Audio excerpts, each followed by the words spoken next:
Oi, pessoal, tudo bem? Eu vou estar mostrando mais uma questão para vocês do tipo C1, a questão de química orgânica, é a questão de polaridade e miscibilidade da matéria, beleza?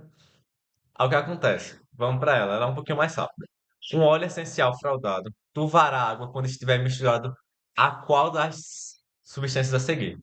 Então, a primeira coisa no comando é você identificar que vai ter uma ocasião que o óleo vai turvar a água.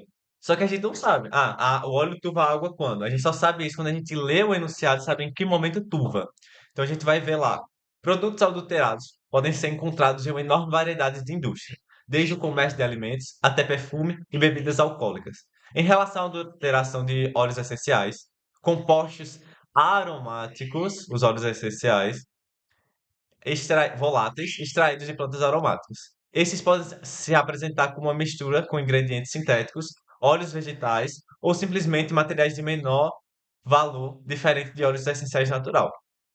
A adição de componentes adulterantes pode causar intoxicação ou resultados adversos como alergia.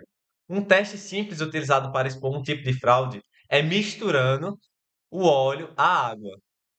Caso o produto tenha sido adulterado com uma substância de caráter anfifílico, então perceba, sido adulterado com uma substância de caráter anfifílico, que é anfifílico, é porque tem tanta miscibilidade polar como apolar. Então se dissolve tanto em uma substância polar como apolar. Então tem essas duas moléculas.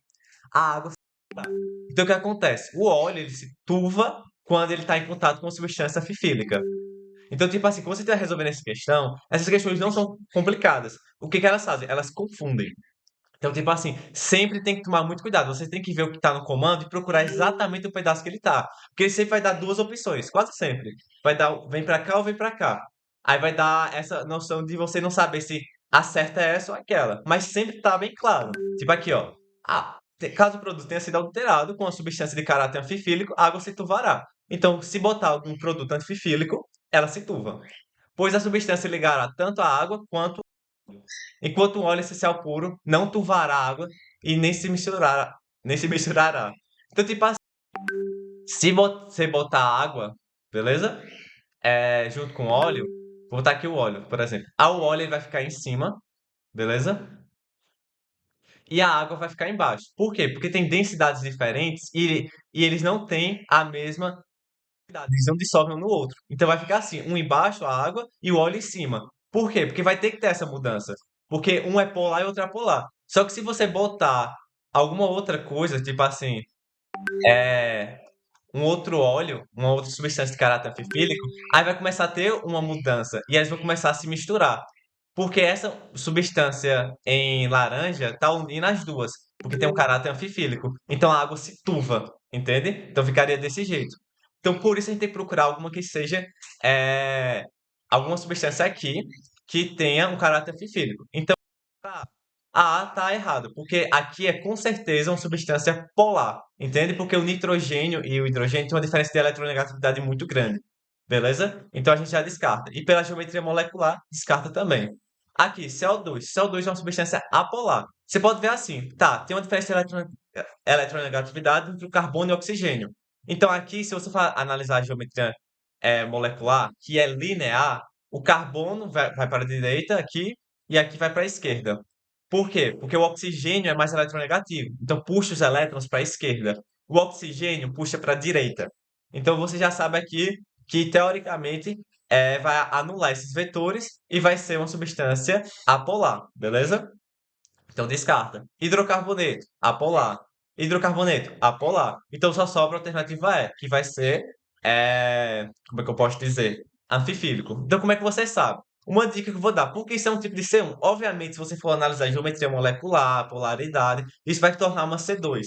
Mas geralmente tem como responder essas questões com um pouco mais de decoreba no início, entende? Que é o quê? Sempre que você vê uma cadeia carbônica, ela vai ser apolar. Então, tipo assim, essa parte aqui é apolar. Entende? Então, tipo assim, a gente já sabe isso. E se você vê aqui uma concentrada de oxigênio e enxofre junto, assim, nitrogênio, vai ser uma parte polar. Então, sempre que você vê muito nitrogênio, oxigênio, flúor, vai dar uma certa polaridade para a molécula, porque vai poder fazer ponto de hidrogênio. Então, assim, se você pegar assim por cima, você consegue responder a maioria das questões, entende? Obviamente, tem mais conteúdo nisso, mas por enquanto dá para você só fazer com isso, caso você não tenha visto o conteúdo ainda.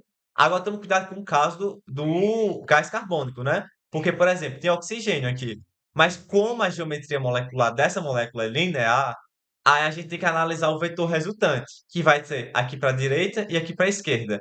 Por quê? Quando eu vou analisar o carbono com o oxigênio, eu sei que o oxigênio é mais eletronegativo. Então ele vai puxar os elétrons dessa ligação mais para o lado dele. E aqui é a mesma coisa, vai puxar mais para o lado dele. Só que se puxa para a direita e puxa para a esquerda, é como se não puxasse para nenhum canto. Então por isso a molécula ainda fica apolar, beleza? Então meio que seria essa a questão.